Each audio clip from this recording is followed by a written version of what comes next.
Okay, good morning, everyone, to the Monday, December 6th, Windsor-Essex County Health Unit Media Briefing. Today we'll jump right into questions and we'll start with Blackburn Radio. Good morning. I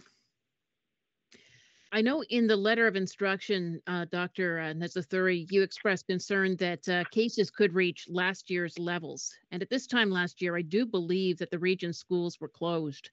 Is that being considered again right now? Is that on the table? Well, we always keep every option open to manage COVID-19.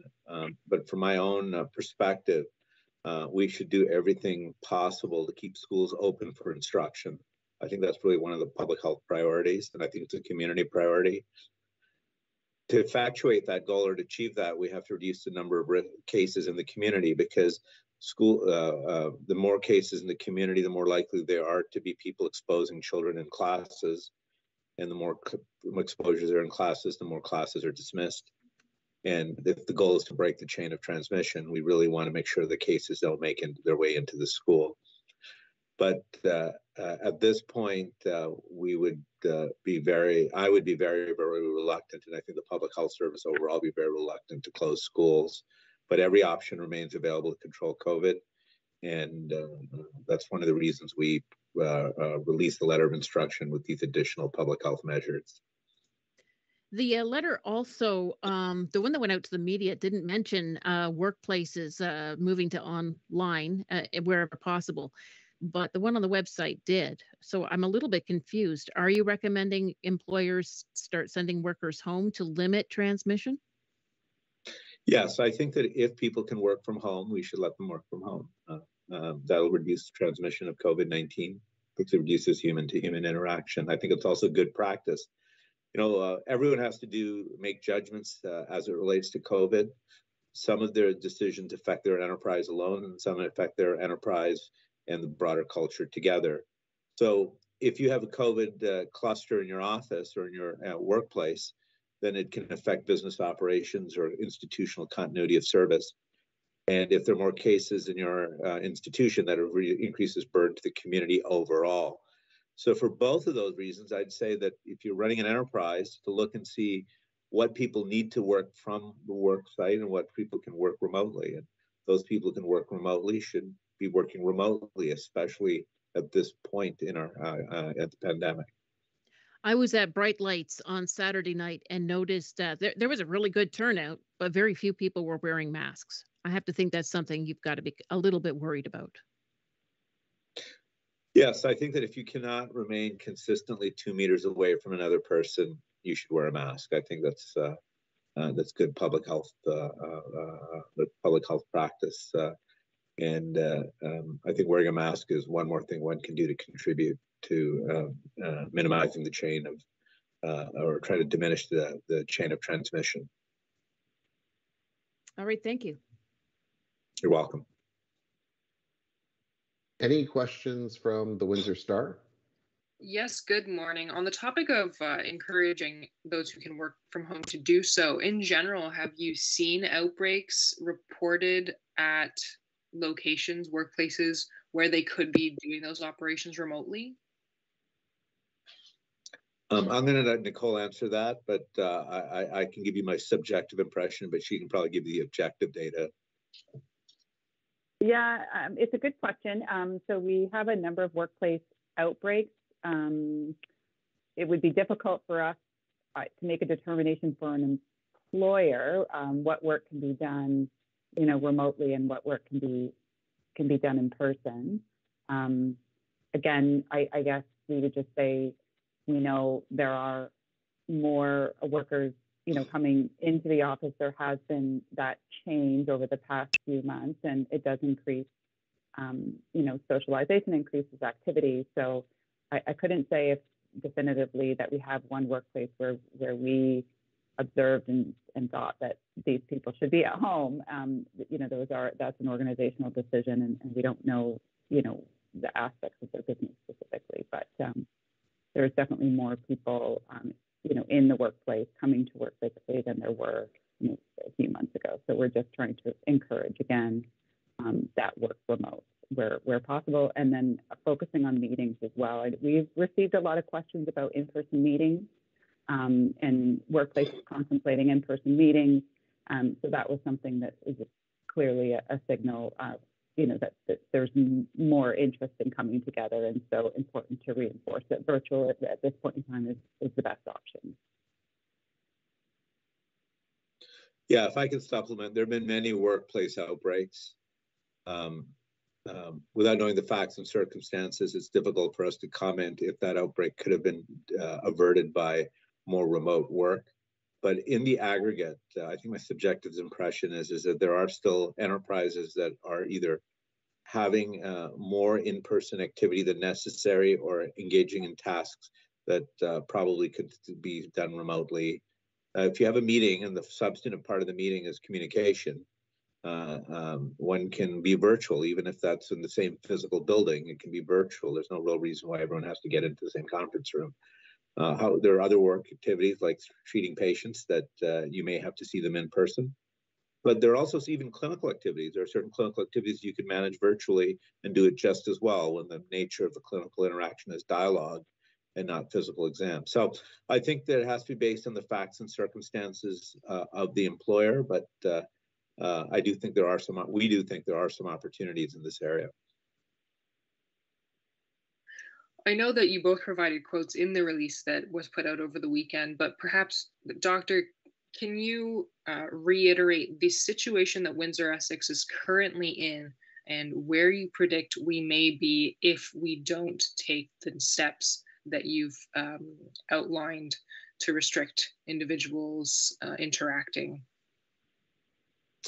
Sure. I guess the first point is that the burden of COVID-19 is very much increased at the current time. The current case counts are approximately 123 per 100,000 people. There are 550 people currently infected that we know of. There are 4,000 people in self-isolation. Stated another way, that's about 1% of the health district. I think there are about 500,000 people, 400,000 people in the district, and 4,000 people are currently self-isolating. The number of ICU admissions has increased. The hospitals have clearly stated that they're worried about the burden, the demand on the health system and their ability to manage that increased demand. There are 679 cohorts of young people who have been excluded from school. So if we estimate 20 students per cohort, that's more than 13,000 young people who have been excluded from school, and about 475 people have died. Given that, I think that, and if we were to look at the metrics overall, under the old rubric, we would be in a lockdown. We don't use that metric anymore, but this burden of disease is consistent with lockdown. The second point is that the fundamental goal is to keep schools open, to keep elementary schools open especially, and keep them open for instruction. Windsor-Essex has its schools closed a week early last year, and it's suffered the disproportionate burden of COVID-19 throughout the pandemic. The third point I would try to make is the legislature contemplated, and current public health policy at the provincial level articulates, that local health districts have to modify, adjust, and modulate their public health plans based on the local facts and circumstances. So, given the burden of disease and the specific goals that we have in Windsor-Essex, I think that these public health measures are required to try to bring the burden of disease to a more manageable level in the community. The one thing that I would ask, and not to be repetitive about this, but there are about 50,000 people in this health district who are eligible for vaccine and who have not received vaccine. If you are vaccinated, you're less likely to get sick, you're less likely to get COVID, you're less likely to go to the hospital, you're less likely to die, you're less likely to transmit COVID to other people. So getting vaccinated helps you as a person vaccinated, and it helps your family, your friends, other people in the community. I recognize that some people have reticence about getting vaccinated. They have reservations. But I would share this: 13,000 children, young people, have been excluded from school to do their part, and those families have done their part to try to control COVID-19. I would ask those people who are currently not vaccinated, if they can't get vaccinated for themselves, then get vaccinated to help other people, just like those children have done. Because we're all in this together at some level, and we can all do something to try to control COVID-19 and bring these case counts down and diminish the burden of disease. I'm sorry for that long-winded answer, colleagues. Thank you. Any questions from AM 800? Doctor, are you worried that some bars, restaurants, the limits on indoor and outdoor, are you worried that some might ignore it? Because at the end of the day, it's been a long 20 months, I think, for all of us. And you asked, or the health officials have asked people to get the vaccine. And I believe 12 and over, we're at 80 to 85 range in that area. And restaurants, you're asking, the health officials are asking to check vaccination statuses. Are you worried that some might not follow this because they believe or they think they are doing what they can do already? Yeah, from my perspective, I think the vast majority of people want to do their part and follow the guidance, even if they have reservations. In a civil society, people are obligated to follow the rules or articulate their grievances through some formal channels. And so the vast majority of people, I think, are following the rules. We've had experience with certain enterprises that are recalcitrant, and there is a method to monitor adherence to the public health guidance and, as appropriate, bring forth enforcement actions. But my core message is we at the Public Health Service, we're not really keen to use our enforcement authority, and I don't think anyone in public service wants to use enforcement authority. Rather, I think that we hope that we can convince people to follow the guidance that we currently are recommending based on the facts and circumstances available to us. But if there are individuals, if there are enterprises that are non-adherent, we'll try our best to bring them into adherence through whatever mechanisms the statute provides. The new method or restriction, go into place this Friday. Any indication how long are you hoping for? 2 weeks to see if anything changes? And I guess 2 weeks would be around Christmas time. Or do you think these restrictions will last after the holiday season?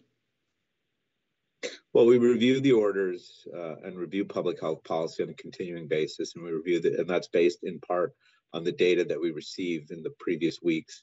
To know if, in the context of COVID-19, one has to wait 2 weeks before you really know if any intervention has an effect. And so, we monitor the situation closely, review the data, and then try to make our best judgments moving forward. Like all of us, we hope that 2022 has higher vaccination rates and lower burden of disease and lower disease activity. And I'm hopeful that 2022 will allow us to rescind some of the public health guidance that has been promulgated today. Nicole, I drove by the mass vaccination site over the weekend. Parking lot looked really full. Any indication how that's going with, I guess, the youth? Thanks for the question.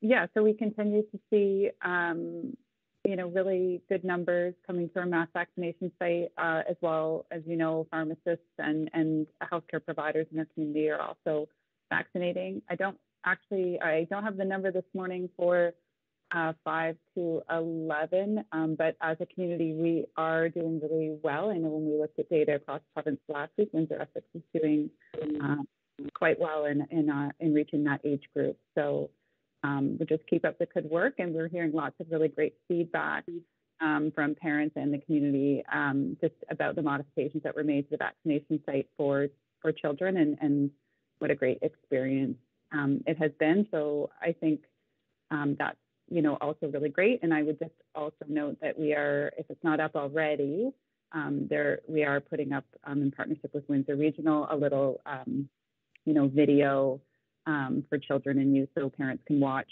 on how to get your vaccine and what the experience, will be like. So that's something that that should be out soon as well, if not already. Thank you. The video was posted to our website and shared on social media, just to let the group know.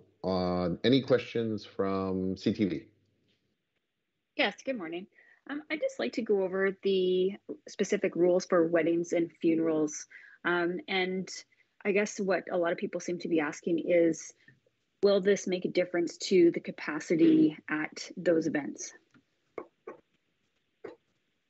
So the specifics for weddings and funerals, on top of what is already, I guess, considered in the Reopening Ontario Act, is to not permit the use of receiving lines. So again, we're focused on reducing as much as possible that close interaction and which creates increased risk for transmission of COVID, as well to ensure that there's assigned seating for attendees. So this is,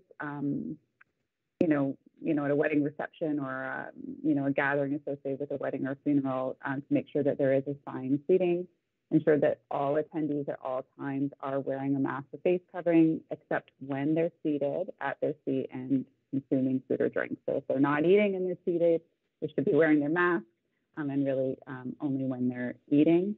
And then the other additional note is to ensure capacity is limited by the number of individuals that can maintain physical distancing. So that certainly, depending on the venue, that would be a limiting factor on the size of a wedding or a funeral, depending on the venue that the gathering is taking place. They need to work with, the venue on looking at capacity as it relates to physical distancing. Okay, thank you. And what is your message, I guess, to business owners and restaurant owners with these new restrictions? Well, maybe I could start and maybe Nicole can supplement this.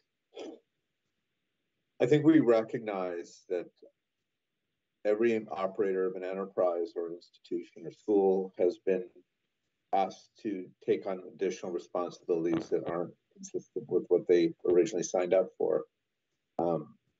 School teachers and school boards didn't plan to implement public health measures to screen people and to manage illness.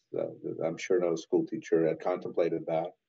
I think restaurant owners and restaurant managers probably didn't contemplate that they would have to institute a whole group of restrictions on people who might be coming to their organization. So, to that extent, we are all cognizant of the burden these public health measures might be placed on restaurants and bars and other enterprises.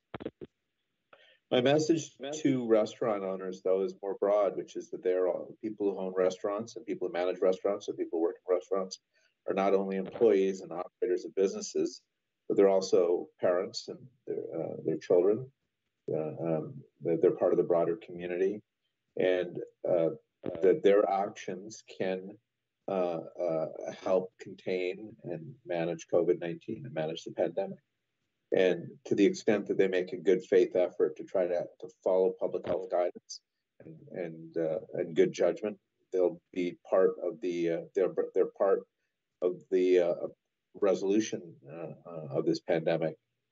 My message to them is we ask that they continue to work as hard as they have, recognizing how difficult it has been for these past 20 months, and it's likely to be difficult for many months moving forward as well. Thank you. And my other question was for the vaccinated people who feel that they've done their part, but are now facing more restrictions. I guess, what would you like to say to them? Well, I think the people who are vaccinated at one level have received benefit because they're less likely to get sick, they're less likely to get infected. they're less likely to go to the hospital, they're less likely to go to the admitted the intensive care unit, less likely to die. So I think that if you have been vaccinated, you have already received some benefit on an individual level. I also recognize that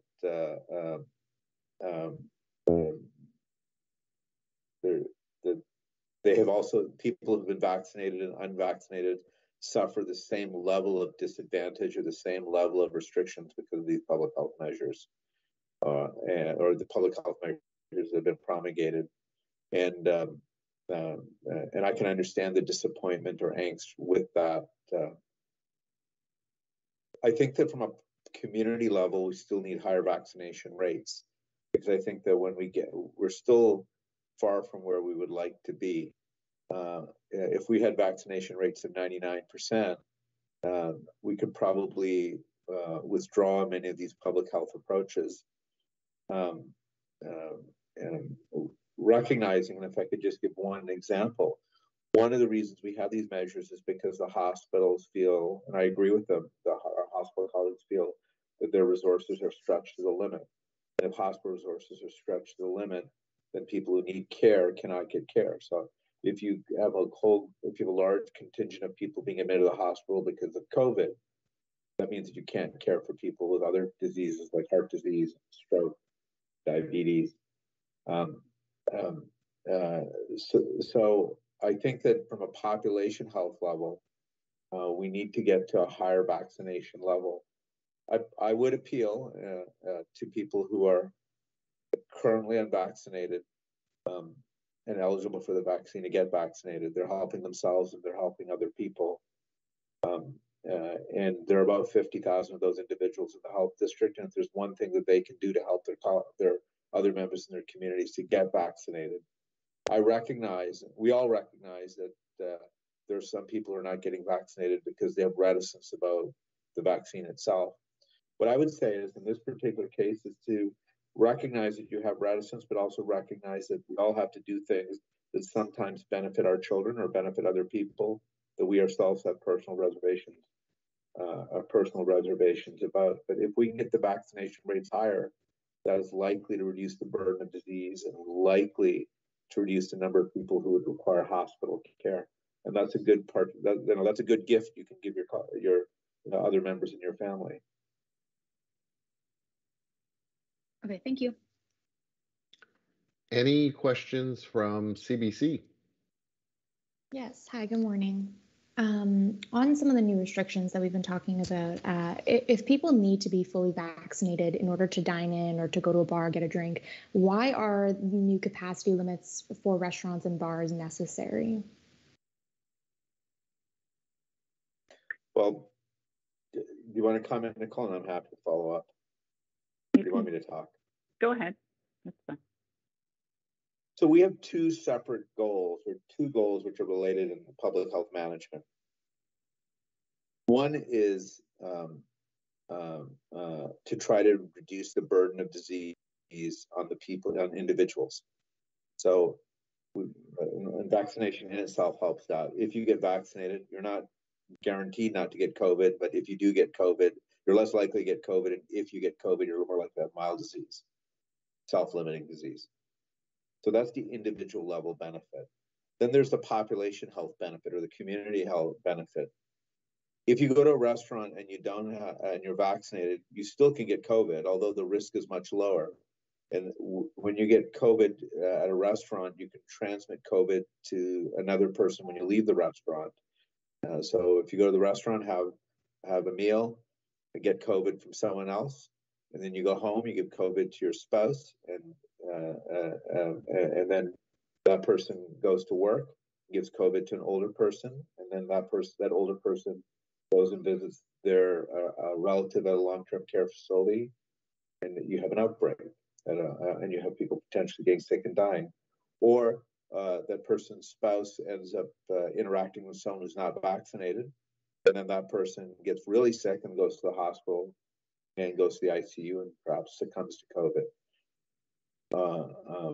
Or that spouse interacts with someone who's got cancer, and although that person with cancer has been vaccinated, they're not been able to mount a sufficient immune response, and that person gets sick and goes to the hospital, gets admitted and perhaps succumbs.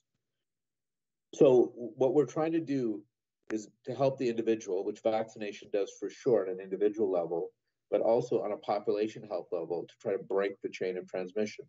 Now, if we have less vulnerable people in the community, then we don't have to worry as much about breaking the chain of transmission. So if we only had 500 people in the health district who were not vaccinated as opposed to 50,000, then we have a much smaller group of people that could ultimately get infected, get sick, and get seriously ill and go to the hospital. But that's the reason we're putting restrictions on restaurants, is to try to limit or try to break the chain of transmission, recognizing that the people who are at the restaurant currently are currently vaccinated. Okay, thank you. And then another question, you said that our numbers would technically qualify for a lockdown, but we can't do that. Is that why would we be able to go into a lockdown again, I guess, if things get worse, or is that just something that's not an option and you just have to increase certain measures? So Nicole will probably supplement this because she knows the history of the health district better than I do. In previous guidance or in the previous framework, the province promulgated a certain framework, and that included the term lockdown and different color schemes based on, among other things, case counts, the percentage positivity, the amount of community spread. And under that rubric, we would probably be closer to a lockdown scenario. Under the new guidance, or under the new framework, the public policy and public health framework, health districts are now charged with formulating public health management plans based on the local epidemiological evidence. So all the options remain available to the health district that are authorized by the statute, the Health Protection and Promotion Act. But at this point in the pandemic, provincial policy is to require or ask local health districts to formulate plans to manage COVID-19 as it relates to the local experience. Sorry for that long-winded answer. I hope that's clear, though. No, that's okay. So sorry, I just want to clarify. So could we go into a lockdown again, or not necessarily? Like, we wouldn't be considered going into a lockdown? I was just, go ahead, Nicole. Yeah, I was just going to say, I think we're just, trying to, I think every option from a public health measure is there. If necessary, a lockdown is a fairly, obviously a more extreme policy choice, and I think we're just trying to frame, we've been through lots of iterations of different measures and schemes and frameworks around, reopening or more a protection focus. And so I think we're just trying to share and frame for the community the context of which we are looking at everything. And so if that helps to further clarify, I'm not sure at this point in time we were indicating that we are ready to go into lockdown. And Dr. Necessary could share his thoughts certainly, but hopefully that clarifies. Yes, that does. Thank you. And sorry, I just wanted one final question. If there's any update on the cases at UWindsor's Alumni Hall, the residents? So we don't have any update. We're working closely with the university, as we do with all places that are managing an outbreak. And, there are no increases that I'm aware of at this time. And we're working closely with them, and they have a, very good management plan in place. Okay, thank you. Are there any additional questions by the Windsor Star? Yes, I don't believe we actually spoke about this during a teleconference in the past, but the large outbreak linked to a social gathering in Kingsville, what can you share about that, if anything? And does that case number on the website, is it just people who attended, or is that also cases from household contacts linked to that outbreak? So I can clarify the answer on the website. So that number is just those who attended. Okay, thank you. And Dr. Nasseri may want to answer the rest or share more. Yeah, so, in general, we're reluctant to highlight any one institution or one enterprise, but in this particular case, it has some important public health implications. 42 of approximately 70-something, approximately 75 attendees of that one social gathering tested positive. It's my understanding that part of the health district has lower vaccination rates as well. And given that, we're very concerned about a larger spread related from that one social gathering. Hence why we put in some of the measures in this letter of instruction. We know that some of the attendees are associated with employers in the health district, and there may also be some association with the residences of migrant farm workers. And given that risk with congregate setting, we have asked employers to be particularly vigilant about screening to identify people potentially with COVID so that they can be tested and managed appropriately. Also, that restaurant outbreak, we had requested all the family members, all the people who attended the restaurant for the period of time at risk, plus the family members to get tested. And we're hopeful that those people will get tested, so we'll have a better handle on how widespread this outbreak was. Typically, one infected person can infect more than one, sometimes between 3 and 6. We never really know until we do our complete assessment. And some of that data is in retrospect, but there is an immense risk that this outbreak can spread beyond the restaurant community.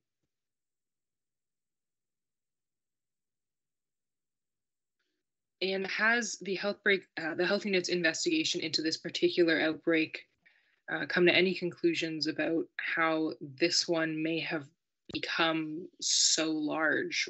What contributed to such a large scale spread from one event? Well, we are doing additional investigation, including additional testing of the biological samples to come to a further understanding of that. I don't think we have any additional insights at this point in time. Okay, thank you. Any additional questions from AM 800? Sorry, just one. Doctor, going back to the first question that was asked today in regards to schools. So as of right now, obviously, like you mentioned, the goal is to keep students in the classroom, but I guess never say never. If the case counts keep on going up, this is something you'll be keeping a close eye on up until they go off for Christmas break. Right, we'll continue, and as we always do, we monitor the data and make the best judgments that we can. I think the goal is, and I agree in your characterization, the goal is to keep schools open for instruction. And it's particularly important to keep schools open for instruction for children in elementary school.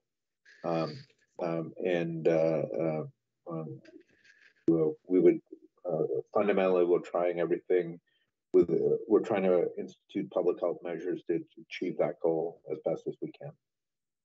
Yeah, if I could just add, and I know we have said this before, when we talk about the number of dismissals and exposures we have in school, many of those are brought into the school from outside, activities. So again, we know that children and youth need to be in school. That's the best place for them to learn. And if these measures can assist with some of that introduction of COVID within the school environment, that will assist us in ensuring that they can continue to learn in the setting that they need to.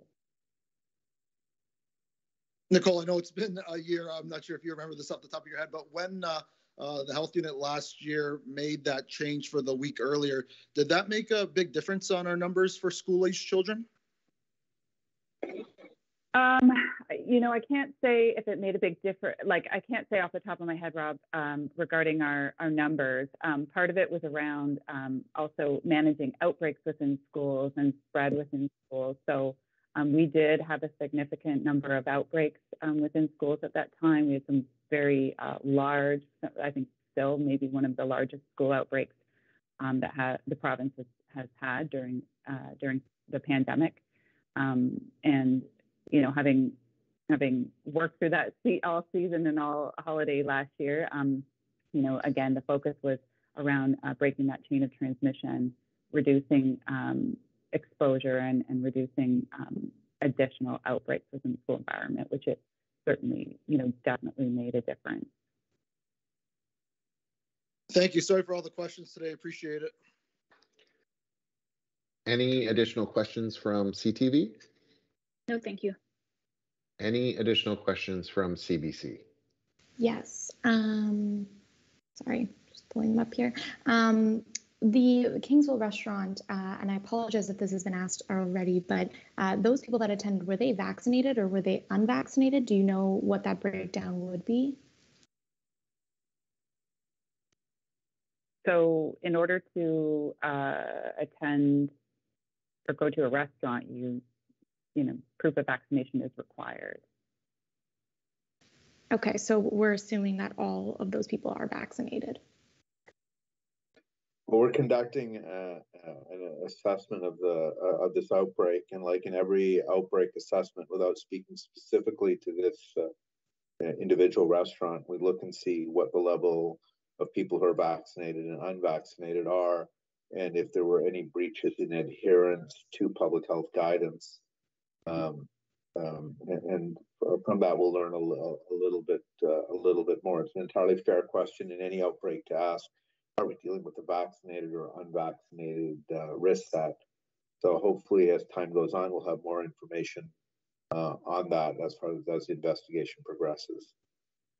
Okay, thank you. And then a final question here: what needs to happen in order for these restrictions to be taken away? Yeah, I have to speak to that. There's no short answer to that, but I can share a few things. One is that we need to define what our strategy is from a public health point of view moving forward. And as many of you have alluded to, privately, is that what is the best metrics for burden of disease? We now have a more vaccinated population. So one of the things we have to think about is what is the goal of public health policy? And from my vantage point, case counts are an important metric, but another important metric is the number of people currently admitted to the hospital, the number of people in the ICU, the number of people who are dying. So that's I think that's one key item. Secondly, is what is an acceptable level of risk activity and what's not an acceptable level of risk activity. That's for a broader discussion at the provincial level, and how do we modulate public health guidance related to the amount of disease activity. I think most of us, I think there's a general consensus that COVID is unlikely to be eradicated, that there's going to be some background risk of COVID-like illness moving forward. And so how do we manage that as a culture and a society going forward? I think as a more immediate step, it's easier to manage from a public health and a resource point of view when vaccination rates are higher than they currently are. And if we were at 99% vaccination rates, then many of the public health measures that we have now could probably be attenuated, so long as the vaccine remains effective against the strains of the virus that are currently in circulation.